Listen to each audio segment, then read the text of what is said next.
YouTube channel तेरा मेरा maths. तो पिछली वीडियो, जैसे कि मैंने पिछली वीडियो में बोला था कि हम जैसे HP पटवारी के एग्ज़ाम निकले हुए हैं ना, उसकी तैयारी करेंगे।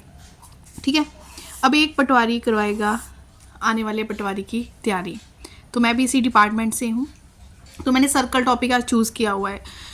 जब भी हम 10th में होते हैं तो हमें ज्योमेट्री पोर्शन से ना बड़ा डर लगता है कि यार फॉर्मूले पढ़ने पड़ेंगे, वो करना पड़ेगा। बिल्कुल डरने की ज़रूरत नहीं है। जितना मैं इस वीडियो में आपको करवाने वाली हूँ ना, वो साथ साथ ही आपका तैयार करवा दूंगी, तो वीडियो को पूरा देखें। ठीक है, तो सर्कल, ठीक है, सर्कल की जब हम बात करते हैं तो हमारे दिमाग में इस तरह से, और डेली लाइफ में भी हम अपनी एक्टिविटीज़ में भी कितनी चीज़ें देखते हैं जो गोलाकार होती है, सर्कल की फॉर्म में होती है। एक एक चीज़, बेसिक कंसेप्ट जो जो सिलेबस में है वो सब कुछ बताने वाली हूँ, पर नोट्स ज़रूर बना लेना। नोट्स बनाते जाए, साथ में जो भी इंपॉर्टेंट लगे वो कॉपी पे लिखते जाए, उसको सुबह उठ के रिवाइज़ कर लेना।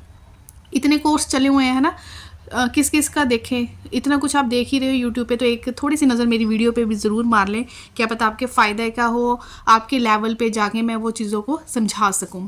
तो चाहे किसी ने सर्कल पढ़ा है, नहीं पढ़ा है, तो मैं ये कोशिश करूँगी जिसने कभी सर्कल पढ़े, इतना टाइम हो गया, सब कुछ भूल चुके, तब भी आपको वो चीज़ें अच्छे से समझ आ जाएगी। तो स्टूडेंट, सर्कल होता है इसी गोलाकार, जिसको हमें हिंदी में क्या बोलते हैं, गोलाकार, जिसका सेंटर में एक बिंदु होता है जिसको हम बोलते हैं केंद्र, है ना। इंग्लिश में हम बोलते हैं सेंटर, और हिंदी में इसको बिंदु को क्या बोलते हैं, केंद्र। जो गोलाकार होता है, ये कैसे होती है फिगर गोलाकार की? अगर बोले ना थिकनेस, ऊपर की तरफ कोई थिकनेस नहीं होती, इसकी कोई मोटाई नहीं होती। तो हम हमसे कोई पूछे ये 2 डायमेंशनल फिगर है सर्कल या 3 डायमेंशनल, तो आप बोलोगे ये एक 2 डायमेंशनल फिगर है, क्योंकि इसमें लेंथ और ब्रेड्थ की इस बात होती है, इसमें उसकी हाइट थिकनेस की बात नहीं होती। तो सर्कल एक 2 डायमेंशनल फिगर है, इस 2D बोलते हैं। जिसकी सिर्फ लेंथ ब्रेड्थ होती है ना, उसको हम 2D फिगर बोलते हैं। जिसकी हाइट भी हो तो उसको हम 3D फिगर बोलते हैं। ठीक है, तो सबसे पहली बात जो आपने नोट करनी है कि सर्कल एक, साथ साथ बोलते जाए, सर्कल एक 2D फिगर है जिसकी सिर्फ लेंथ और ब्रेड्थ की बात होती है।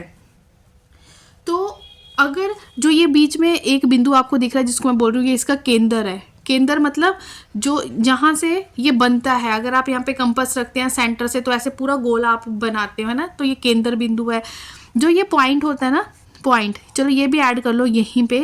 ये भी क्वेश्चन पूछा जा सकता है कि जो पॉइंट है उसकी कितनी लेंथ होती है या ब्रेड्थ होती है। तो पॉइंट की ना कोई लेंथ होती है ना कोई ब्रेड्थ होती है। ठीक है, यही इसका इनिशियल पॉइंट होता है, यहीं से ये शुरू होता है, यहीं पे ये ख़त्म हो जाता है। तो पॉइंट हैज़ नो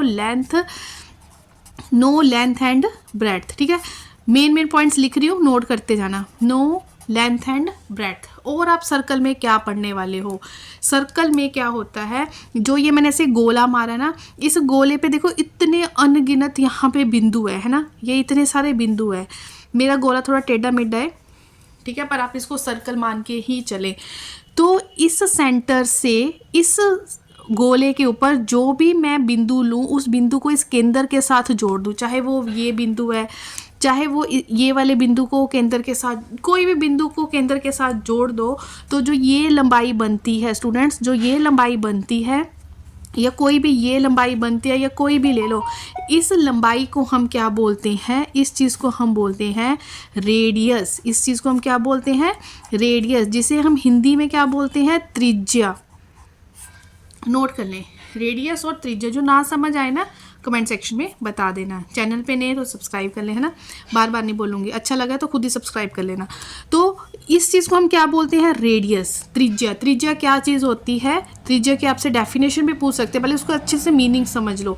जो केंद्र बिंदु होता है, केंद्र बिंदु से जो ये हमारा सर्कमफ्रेंस है, आगे मैं बताऊंगी, ये पूरा गोला है, गोले के ऊपर कोई भी बिंदु के साथ ही सेंटर बिंदु को जो जोड़ते हैं, तो ये जो लाइन बनती है यहाँ से यहाँ तक, उस लाइन को हम क्या बोलते हैं, त्रिज्या। ठीक है, तो ये हो गया स्टूडेंट त्रिज्या। त्रिज्या होता है रेडियस, और हम इसे छोटा या बड़ा आर किसी से भी डिनोट कर सकते हैं, ये हमारी मर्जी है। ठीक है, सेंटर बता दिया क्या होता है, केंद्र बता दिया क्या होता है, उसके बाद हमने पढ़ा कि त्रिज्या क्या होती है। ठीक है, त्रिज्या आपको बता दी मैंने।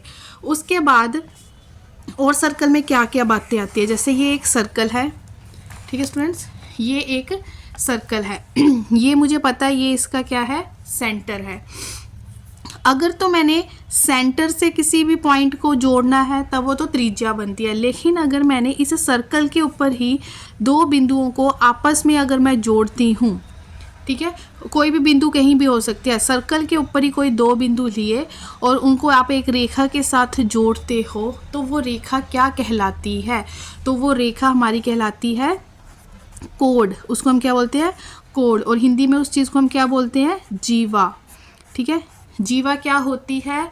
जब हम सर्कल के ऊपर कोई दो बिंदु ले, कहीं भी ले लो, मर्जी है, ये बिंदु लिया, ये बिंदु लिया, ठीक है, उन दो बिंदुओं को जब आप एक रेखा के साथ जोड़ते हो, लाइन सेगमेंट ये हमारी बन गई, तब उसको हम क्या बोलते हैं? कोड। तो कोड पता होना चाहिए, कोड क्या होता है और रेडियस क्या होता है ना। तो रेडियस तो सिर्फ केंद्र और कोई सर्कल के ऊपर बिंदु के बीच की दूरी है, ठीक है। रेडियस क्या था? केंद्र और सर्कल के ऊपर ही दूरी, उसको रेडियस बोलोगे। लेकिन अब सर्कल के ऊपर ही दो बिंदुओं के बीच की दूरी, सर्कल के ऊपर ही दो बिंदुओं के बीच की दूरी जीवा कहलाती है। अब आपसे क्या पूछा जाता है कि जो सर्कल है, सर्कल की सबसे बड़ी जीवा कौन सी होती है? सर्कल की सबसे बड़ी जीवा कौन सी होती है? अगला पॉइंट ये पूछा जाता है, समझना होता है, ठीक है। बाकी तो ऑप्शन देखो कैसे फिर डिलीट हो जाएंगे आपके। ये है सेंटर।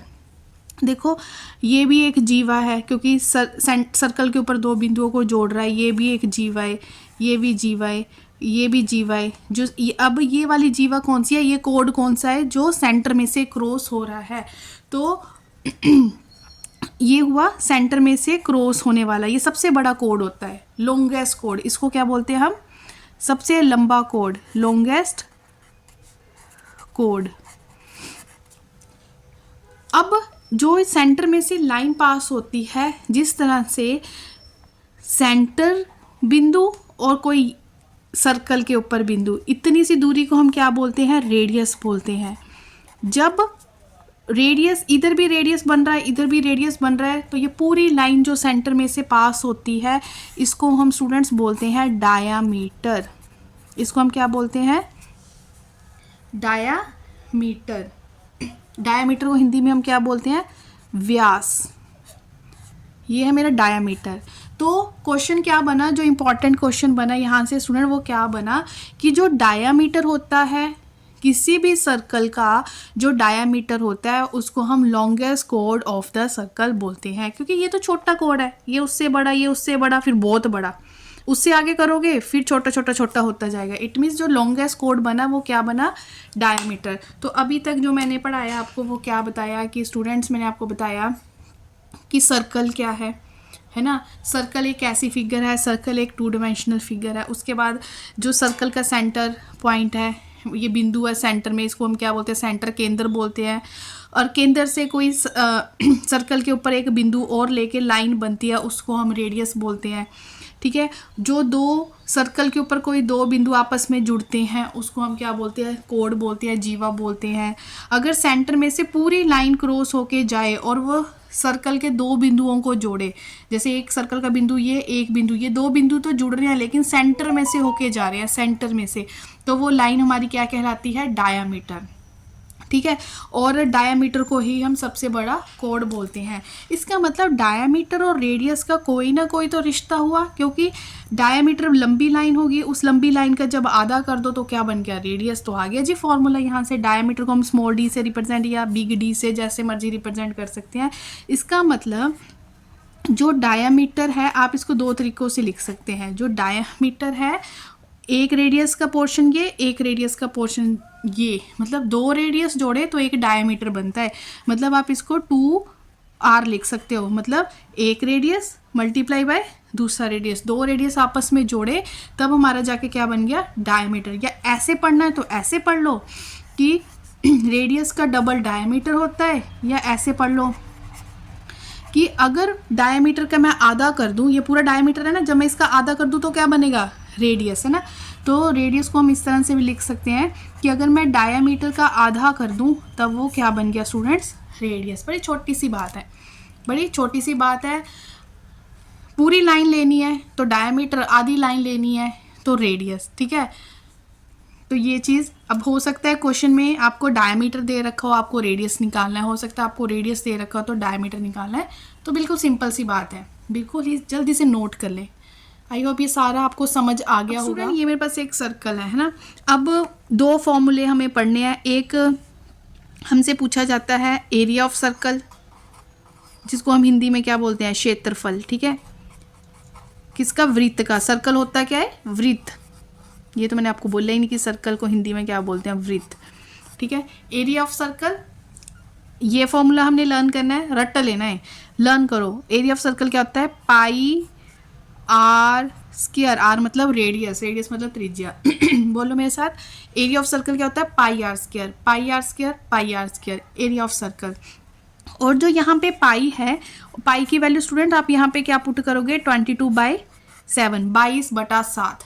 यहाँ पे जो भी रेडियस आपको यहाँ पे कुछ गिवन होगा, है ना, उसका स्क्वायर कर देना। क्वेश्चन हम बाद में करेंगे, अभी मैं इंपॉर्टेंट डिस्कस करने वाली हूँ आपके साथ। ठीक है, तो एरिया ऑफ सर्कल क्या होता है, पाई आर स्क्वायर, पाई की वैल्यू होती है 22/7। और स्टूडेंट ये सारा जो चीज़ होती है ना, ये पूरा गोला दिख रहा है आपको, ये पूरा गोला, इस चीज़ को हम क्या बोलते हैं, सर्कल का सरकमफ्रेंस, जिसको हम हिंदी में परिधि बोलते हैं। ठीक है, इस चीज़ को, पूरे गोले को हम क्या बोलते हैं, एरिया होता है। कितनी जगह ये कवर अप कर रहा है वो उसका क्षेत्रफल हो गया, कितने क्षेत्र का वो सर्कल है, कितना क्षेत्र वो कवर अप कर रहा है, वो होता है एरिया। सरकमफ्रेंस होता है जैसे जैसे मेरे पास एक वो वायर है, वायर को ऐसे मैंने फोल्ड कर दिया, एक सर्कल बना दिया। अब मैंने देखनी है उसकी पूरी लेंथ, कितनी लंबी तार मुझे चाहिए कि एक गोला बन सके। मतलब बाहर बाहर की बात हो रही है, अंदर की बात हो तो एरिया होता है, अकेले आउटर की बात हो कि कितनी तार का ये सर्कल बना, तो वो इट मीन्स वो हमसे सरकमफ्रेंस निकालने को बोल रहे हैं। मीन्स उसकी परिधि की बात हो रही है, जब चारों साइड उसके बात हो रही हो तो वो उसकी परिधि की बात हो रही है। तो परिधि का भी फॉर्मूला पता होना चाहिए। सरकमफ्रेंस ऑफ सर्कल कितना होता है, सरकमफ्रेंस ऑफ सर्कल होता है 2πr। पाई तो अभी बता के हड्डी में 22/7 होगी, तो जब भी आप वैल्यू पुट करोगे, 2 पाई की वैल्यू पुट कर दोगे 22/7, रेडियस हमें क्वेश्चन में दे ही रखा होगा जी, आंसर आ गया, है ना।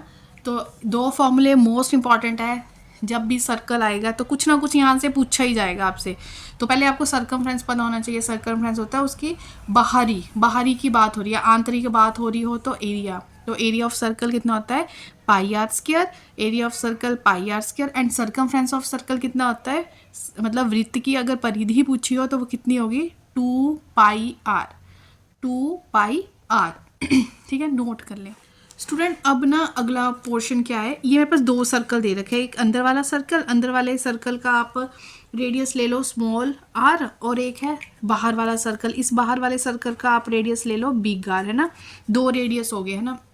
अब मुझे जो एरिया निकालना है ना, वो किसका निकालना है, इस शेडेड पोर्शन का, सिर्फ इस शेडेड पोर्शन का। इसका एरिया कैसे निकालोगे, बड़े सर्कल का एरिया माइनस छोटे सर्कल। जब ये पूरे बड़े सर्कल में से आप ये छोटे वाला हटा दोगे तो बचेगा क्या, ये शेडेड वाला ही। ठीक है, तो बड़े सर्कल का एरिया, तो जब हम बड़े सर्कल की बात कर रहे हैं तो बड़े सर्कल का एरिया का तो मुझे फॉर्मूला पता है, पाई आर स्क्वायर होता है। तो बड़े सर्कल का लगा दो पाई आर स्क्वायर, उसके लिए आर मैंने बड़ा आर यूज़ कर रखा है। बड़े सर्कल के एरिया में से जब हम छोटे सर्कल के एरिया माइनस कर देंगे तब मेरे पास ये एरिया ऑफ शेडेड पोर्शन आ जाएगा। इसको थोड़ा और सिंप्लीफाई कर देते हैं, पाई पाई दोनों में है, पाई कॉमन ले लो, मतलब बड़े सर्कल का रेडियस माइनस छोटे, ये फॉर्मूला बन जाता है। जब हमें 2 सर्कल क्वेश्चन में दे रखे हों और मुझे सिर्फ शेडेड पोर्शन का एरिया निकालना है, तो बड़े सर्कल का एरिया माइनस छोटे सर्कल का। अब हमने पटवारी एग्जाम का जो हम सिलेबस देखते हैं ना, तो उसमें डायरेक्ट कुछ टर्म्स को डिफाइन करने के लिए बोला गया कि उसकी आपको डेफिनेशन पता होनी ही चाहिए। जैसे मैंने अभी कोड आपको पढ़ा दिया, जिसको हम हिंदी में जीवा बोलते हैं ना। कोड की अगर आपने डेफिनेशन एग्जैक्ट पढ़नी है, मुझे पता है कोड क्या था, ये एक सर्कल था। ठीक है, सर्कल के ऊपर कोई भी 2 बिंदुओं को जोड़ दो तो वो कोड बनता है। चाहे वो 2 बिंदु यहाँ से सेंटर से होके जाते हो, कोई भी 2 बिंदु जुड़ गए, जितनी भी ये मैंने लाइनें मारी, ये कोड ऑफ सर्कल बोलोगे इसको। तो कोड की डेफिनेशन क्या बन गई, कोड एक लाइन सेगमेंट है। देखो लाइन नहीं मैंने बोला लाइन सेगमेंट। डेफिनेशन में अगर ऐसे आता है ऑप्शन, कंफ्यूज करने के लिए लाइन वर्ड लिखा होगा। इसके लाइन होता है जिसका कोई एंड पॉइंट ना हो, लाइन सेगमेंट होती है जिसके एंड पॉइंट्स हो। इस एक का एंड पॉइंट ये है, एक का एंड पॉइंट ये है, तो ये पूरी रेखा को आप क्या बोलोगे, लाइन सेगमेंट। ठीक है, ए कोड इज अ लाइन सेगमेंट। कोड एक लाइन सेगमेंट है जो किसको ज्वाइन कर रही है, ज्वाइनिंग 2 पॉइंट्स, 2 बिंदुओं को ज्वाइन कर रही है। 2 पॉइंट्स ऑन द ये दो बिंदु कहाँ पे है, मैंने बोला था ये इसको क्या पढ़ते हैं हम, सर्कमफ्रेंस, क्या बोलते हैं, circumference, joining 2 points on the circumference of the circle. देखो कितनी सिंपल सी बात है। जिसने पीछे वाली, जैसे मैंने समझाया था विदाउट डेफिनेशन, है ना, ऐसे सिंपल बता दिया था कोड क्या था, वो इजीली इस मतलब डेफिनेशन को लिख सकता है कि कोड क्या है। एक लाइन सेगमेंट है जो दो बिंदुओं को जोड़ रही है, और ये दो बिंदु कहाँ पे हैं, on the circumference of the circle. Student arc क्या होती है, जैसे मेरे पास ये सर्कल है ना, आर्क होती है इट इज द पार्ट भी बोल सकते हो और सेक्शन भी बोल सकते हो। इट इज़ द पार्ट या section of the circumference of the circle. छोटी छोटी चीज़ें पता होनी चाहिए, बिल्कुल क्लियर होनी चाहिए। ऑप्शन तो आप ऐसे कैंसिल, जिसको सर्कमफ्रेंस ही नहीं पता वो क्या बताएगा कि मतलब सर्कमफ्रेंस नहीं पता, ना कोड बता पाएगा ना आर्क बता पाएगा, है ना। तो मैंने क्या बोला, ये एक पोर्शन है किसका, सर्कमफ्रेंस ऑफ सर्कल। ये पूरा ही ये गोला पूरा ही क्या सर्कमफ्रेंस है किसका, सर्कल का। आर्क होता है कुछ इसका हिस्सा, जैसे जिसपे मैंने ब्लैक है, इतना सा हिस्सा ले लो यहाँ से यहाँ तक, तो ये एक आर्क बन गई। किस आर्क, पूरे सर्कमफ्रेंस का कुछ हिस्सा अगर आप ले लेते हो तो वो आर्क बन गई। पूरे सर्कमफ्रेंस किसके, सर्कल के सर्कमफ्रेंस का छोटा सा हिस्सा अगर आप ऐसे ले लो तो वो क्या बन गई, आर्क। डेफिनेशन है जो आपके सिलेबस में पूछी गई है वो है सेक्टर। सेक्टर क्या है, सेक्टर जैसे कहते हैं एक सर्कल है, ठीक है। इस सेक्टर किसको बोलेंगे, सर्कल बाउंडेड बाय 2 रेडियस। एक रेडियस ये हो गया, एक रेडियस ये हो गया, उसको 2 रेडियस आ रहे होंगे उसमें और एक आर्क आ रही होगी, ये वाला हिस्सा, ठीक है, वो सेक्टर बन गया। सेक्टर क्या हो गया, जिसमें 2 रेडियस हो और एक आर्क हो। आर्क को हमने यही पढ़ा था कि पूरे सर्कमफ्रेंस का कुछ हिस्सा क्या होता है, आर्क होता है। तो ये वाला क्या बन गया पोर्शन, इसका सेक्टर हो गया, किसका, सर्कल का। सेक्शन या part of a circle bounded by 2 radii and an arc. Bounded by 2 radii and an arc, उसको हम क्या बोलेंगे, सेक्टर ऑफ द सर्कल। अब इस वीडियो के जो मैं लास्ट डेफिनेशन है वो है टेंजेंट, वो करवाने वाली हूँ। उसके बाद जो नेक्स्ट पोर्शन है उसमें सारा इस सर्कल में कवर अप कर दूंगी, ठीक है। अभी मैंने जस्ट बेसिक लिया इस वीडियो में। अच्छा लगा तो hit the like button, share and subscribe. कि टेंजेंट क्या होता है, देखो ये मेरे पास एक सर्कल है, ठीक है। इस सर्कल को, ये क्या हो गया, ये रेडियस हो गया। सर्कल के ऊपर कोई एक बिंदु होगा, एक स्ट्रेट लाइन आई, इसको बाहर से टच करते हुए गई, तो ये क्या बन गया, टेंजेंट। इस लाइन को हम क्या बोलेंगे, टेंजेंट ऑफ द सर्कल। एक सीधी लाइन होगी, स्ट्रेट लाइन होगी, हमने अब यहाँ पे लाइन सेगमेंट नहीं बोल रहे, सीधी लाइन है जो किसको टच कर रही है, सर्कमफ्रेंस को। ये सर्कमफ्रेंस हो गया ना, घेरे को टच कर रही है वंस, एक पॉइंट पे। कहाँ पे, कोई भी एक पॉइंट पे जब कोई स्ट्रेट लाइन इस सर्कमफ्रेंस को टच करे तो वो क्या बन जाता है, tangent of the circle. I hope ये सारी डेफिनेशन अच्छे से आपको क्लियर हो गई कि स्टूडेंट मैंने बिल्कुल बेसिक वे से आपको समझाने की कोशिश की है। तो मैथ सेक्शन कोशिश करूँगी एग्ज़ाम होने से पहले मैं आपको अपने इस चैनल पे कवर अप करवा दूँ, जो स्टूडेंट्स भी ये तैयारी कर रहे हैं पटवारी के लिए। तो प्लीज़ जुड़ जाए इस चैनल के साथ। बहुत से चैनल हैं जो बहुत अच्छे से तैयारी करवा रहे हैं, तो एक बार इस चैनल पे भी विजिट करके देखें। तो स्टूडेंट्स मिलते हैं नेक्स्ट वीडियो में। अपने नियर डियर वंस के साथ आप ये वीडियो को शेयर कर सकते हो अगर वो इस एग्ज़ाम की तैयारी कर रहे हैं। तो मिलते हैं नेक्स्ट वीडियो में, टिल देन टेक केयर।